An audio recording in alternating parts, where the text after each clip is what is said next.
Guys, I can't believe of what I just watched. My eyeballs are happy. I'm happy. My spirit's happy. This was the best episode ever. So much was given, so much fan service, and yes, you know who showed up. If you want to know who you know who is, stay tuned.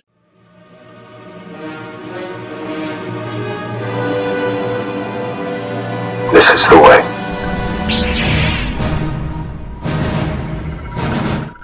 Greetings, citizens of the galaxy. Welcome to Swilltoe Gaming. Welcome. I believe the Force has guided you to me. Who we truly are is defined by our actions. Episode was pretty epic. Pretty fucking epic. Now, yes, most of you have already seen this. You're going to pepper the comment section with how I was wrong. I should have known that we were going to get a nice little fan service for Christmas. That was a Lucasfilm's gift. And I'm going to be showing a little bit of the episode, but pausing in parts, moving certain things. Right now, in the very beginning, it starts off with Boba and the Mandalorian, Din Djarin, Cara Dune. They going after one of those executive tri-wing ships that has Dr. Pershing, who's on his way to Moff Gideon's ship, with two pilots there not wearing masks. Go figure. Remember, we usually see TIE pilots with masks. I don't remember those executive shuttle, like the shuttle Vader, or if you played Force Unleashed, Starkiller would wear. They're trying to shoot it down. Well, not shoot it down, really just disable it and capture Dr. Pershing. And they successfully kind of do so. Boba launches an ion missile and it pretty much leaves everything inoperable. One of the pilots I've seen before, I remember, so you'll see. So they enter. He's like, look, we just want to take you captive, Din Djarin says. And one of them gets real antsy. He starts provoking him. He's hoping to take everybody with him. He's a real Imperial diehard. And I see Dr. Pershing puts a gun to his head. Cara Dune comes out. And the other guy's like, oh, no, we'll tell you everything. The one holding the gun starts really taunting Cara Dune. As one guy's cooperating, he gets blasted. This guy's taunting Cara Dune about how he was aboard the Death Star and how, and she goes, which one? And he's like, well, I know where you're from. You're from Alderaan, and there was a small price to pay to stop terrorism, and she freaking blasts him in the face.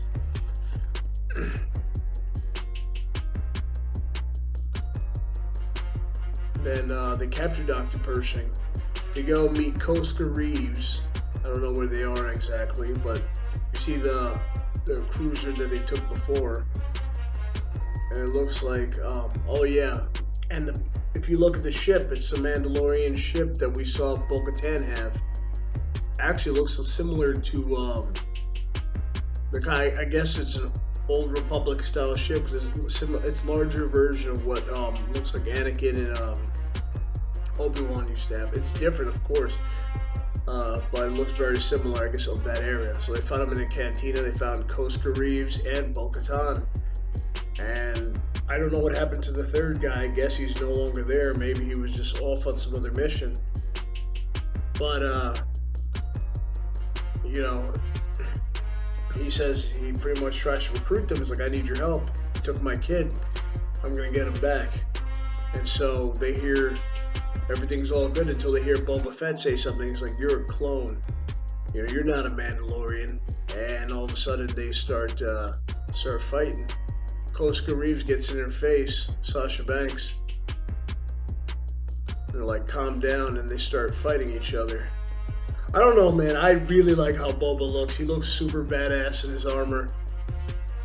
So anyway, basically you got Koska Reeves and Boba fight a little bit. Bo-Katan says, you can bring me because all Boka, as we all know, wants the Darksaber. So you can bring me to Moff Gideon and the Darksaber. I'm on board. So they decide to come along. They're trying to formulate a plan. Dr. Pershing is telling them that, well, yeah, they won't have a lot of people, and, well, no. Cara Dune saying they won't have a lot of people, and Dr. Pershing is letting them know that, well, that although that is true, here's something you haven't thought about. He has two complements of Dark Troopers, so I mean they more than make up for their. And you find out during this time that they're phase 3 Dark Troopers. And you remember in a video I talked about, I thought they were Dark Troopers, even though most people were trying to say they weren't.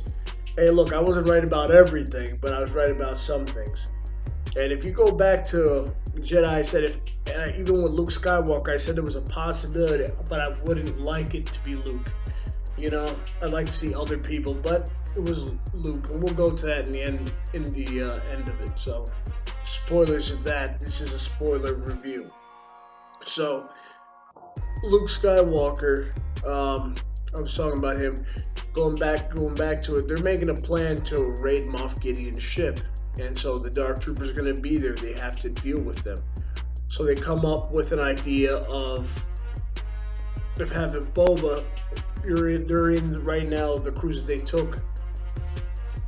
No, they have the shuttle that they captured from Dr. Pershing, Fennec, Bo-Katan, Koska Reeves, played by Sasha Banks, and the Mandalorian Din Djarin. Oh man, I can't. Cara Dune. They're all in the shuttle, and they have Boba Fett shooting in the back, and they're saying Mayday, Mayday. They're having distress call. Moff Gideon looks at it. He's like, so I don't trust it. So he decides to launch ties, and they have their tie tube, so they launch ties. Except they keep going forward, and they're like, look, please clear from the tie bay, and they decide to just come through, crash right through. So as soon as he gets close, all the troopers come in and go, hey, you guys are alright, and they just get blasted. You know, it was pretty awesome seeing Koska Reeves doing that rocket knee. And they're just Fennec Shand, Cara Dune, Koska Reeves. They're all trying. They're pretty much shooting up the place and being distractions. So Din Djarin could come and recapture the child. So Moff Gideon said, "Let's go. Let's launch the Dark Troopers." Oh, the Dark Troopers are being launched. It's interesting because it reminds me of the way Jon Favreau did Iron Man. You know, like the suits light up, you would suddenly see that. So, and Din Djarin, the Mandalorian, is sneaking away, trying to find the child, and sure enough, he finds something waiting for him as he's sneaking around, and it's not the child, it is a whole bunch of Dark Troopers. And as they're beginning to escape, he just pretty much starts fighting one. This is a sight, yo, look at that. Look at that. All those Dark Troopers. With the red eyes especially, it reminds you of Terminator and a little bit of, it's just a little bit of Terminator, and you're getting vibes from Iron Man, so he's just getting beat. And what he ends up doing, Din Djarin, is just taking spear, his Beskar spear, and just going right through his neck. After trying the birds, after trying to set him on fire, and nothing really works, he just goes and disconnects his central processing unit from the rest of them, and that's pretty much it. Then after locking the rest up, he tries to suck them out, space them, and he's successful, so he thinks. So the rest of them work their way to the command center, while Moff Gideon is there waiting for him. The Darksaber, holding it right over the child, and explaining that the Darksaber has power. Din Djarin at first doesn't get it because he only cares about the child. So he's like, okay, Darksaber has power. Whoop-de-doo. I don't care. Just give me the kid, keep the saber. He's never really cared But here's the interesting thing. So he he allows himself to be captured. He defeats.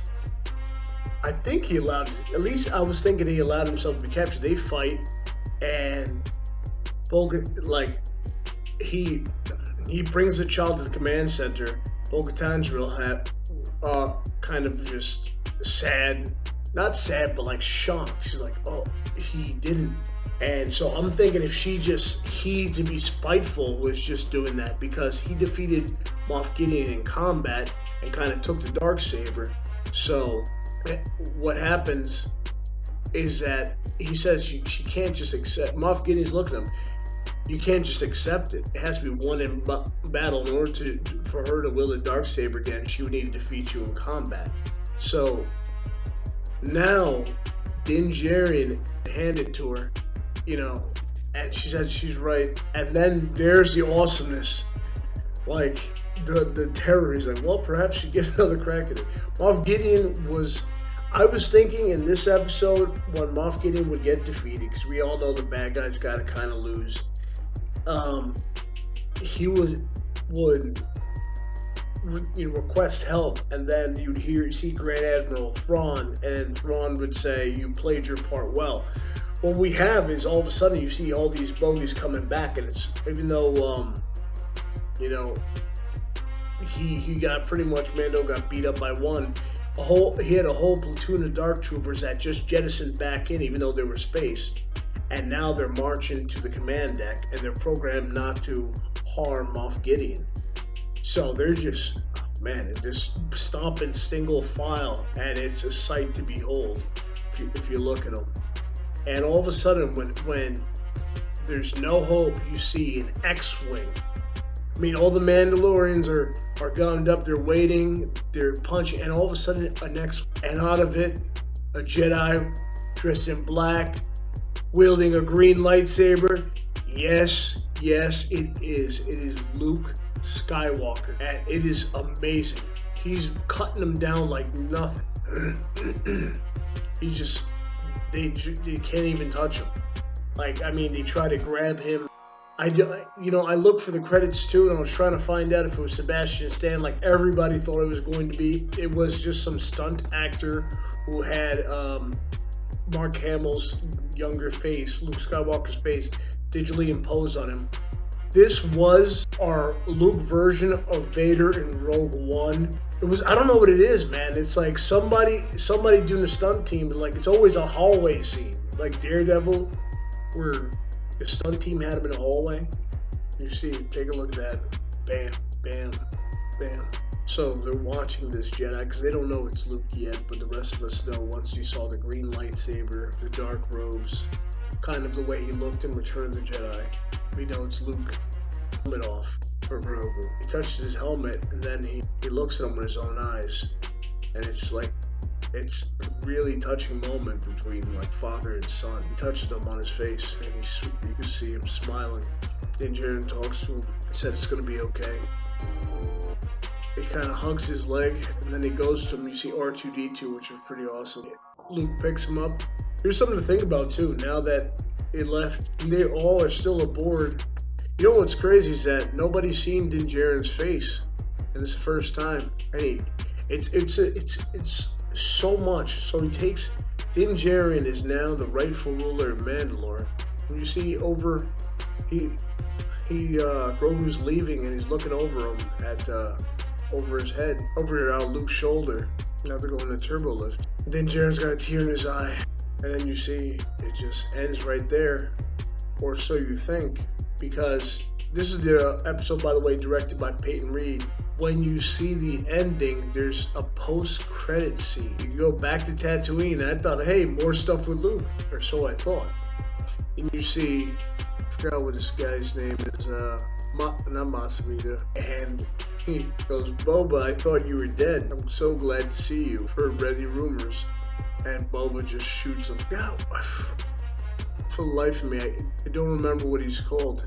Sitting on the throne, Fennec Shand right next to him, drinking some spice wine or whatever, and his screen goes black, and it says the Book of Boba Fett, coming December 2021. Now, let me tell you guys something that was awesome. Book of Boba Fett. I'm looking forward to it. And it's reason we were hearing rumors about a Boba Fett getting his own series, and they never mentioned it. And this is why, because it was supposed to be the surprise. Man, I tell you what, Dave Filoni and Jon Favreau are going to be busy with all the shows that they mentioned, and now another one. They're going to be so busy. But anyway, guys, let me know what you thought about this episode. I was excited. And look, like I said, for all the people who are going to come for me because I was wrong about something and speculate, even though I said this would be the best thing that made sense, sometimes you're going to go out there and give a guess, and it's not going to be 100% correct, right? But I have been correct about a lot of things. I should have thought to myself, well, because of the state of Star Wars before The Mandalorian, they wanted to give us a little fan service present. Now, did it make sense? Yes, it still makes sense. Luke is traveling the galaxy. This is 5 years after Return of the Jedi, so it's still before the Battle of Jakku, so he may not necessarily been relic hunting so much at the time. Kylo Ren, I don't believe he's been born yet. Could be possible that Leia is still pregnant with him, so he went later finding different relics with a young Ben Solo and Lord Santeca. So yeah, he might have just been a here distress beacon and then just went out. I'm sure he's familiar with titles. I'm sure he has gone to learn more of the Jedi, the sacred Jedi texts. So yeah, all in all, we got a new show. We got Luke. We have we know what's going to be the main plot of the next season. Now Din Djarin is the rightful ruler to Mandalore. Now, how's this going to sit with Bo-Katan? This has been her quest for a long time, right? And Din just like, I don't want this. And usually, here's the thing, in most stories, it's a person who wants it the least who is thrust this responsibility upon him. It's like Jonah in the whale. If you want to go in the Bible, Jonah in the whale. Jonah did not want to tell this city that they were doomed if they didn't change their ways, because he knew that, hey, you're going to forgive them and then they're going to crap all over me because I was saying that they're doomed. They're going to hate me. I don't want to do that. So he hid in a whale. He didn't want to accept his responsibility. He didn't want to take the boon that he was given. Same thing with Din Djarin. Din Djarin does not want to become the leader of Mandalore. He never wanted to. Bo-Katan is chasing his whole life. Moff Gideon, being the sneaky bastard he is, he said, well, hey, if I'm going to lose, I'm going to make sure other people lose too. So he deprived Bo-Katan of what she wanted. Now she would have to fight Din Djarin. Is that going to happen? Or is Din Djarin and Bo-Katan going to square off next season? And then with his alliance with Cara Dune, as far as what Din Djarin, how much of a stand-up guy he's been, him being the new leader of Mandalore would make sense going into the New Republic.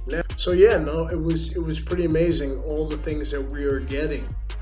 For everyone that was criticizing Kathleen Kennedy and what had been done, it's a lot of things. You have to have faith. And I know sometimes we look at things and it was her first time out. You got to remember, Kathleen Kennedy joined Lucasfilm when it was a very different company before the sale, and she wasn't really told about the sale until after the deal was done. So imagine, she had, when you go work with a company, especially if you're going to run it, and you're set to run one company, so you're think of taking one job, and now all of a sudden your company is under a huge umbrella. It's an umbrella company, so now it became a total different company. You guys got to imagine, right? So she goes from a company that has like no director except for George Lucas, right? And George Lucas was retiring. It was basically a toy and a merchandise company, and that was pretty much it. You had LucasArts, a little bit of the Clone Wars, and then all of a sudden now they have to have this movie out by 2015 because that's what Bob Iger said. And Bob Iger pretty much was the reason they rushed all these things out. Okay? So right now, as we've seen, they got their shit together. Now, will they might be maybe more problems with other directors? I don't think so. With the team of Filoni and Favreau together, I think they're going to mastermind the creative, working with the story group to carry Star Wars into the future. And they're going to be working collectively with other teams. And that's why they had all these different directors, I think, work with this Mandalorian, this series called The Mandalorian, because they wanted to know and give them the test if they could play in this sandbox, right? And still adhere to the rules. Like, here, you can, inside the sandbox, you can play. Here are the borders, here are the parameters. And we've seen them do that, and it's been amazing. So how great will this be now with all these different shows? We still don't know the director, I think, for The Acolyte, which is something I'm really looking forward to. But now the book of Boba Fett, I mean, I would lie to you if I wasn't excited. You know, what is Boba Fett gonna? You know, he's never been considered a Mandalorian. So he doesn't care about Mandalore. Tatooine has always been his kind of home. He spent so many years as like just around Jabba. Is he gonna build up his criminal empire around there? And then how will this lead into? I mean, I'd like to see Boba Fett and his criminal empire going against Kanji Club.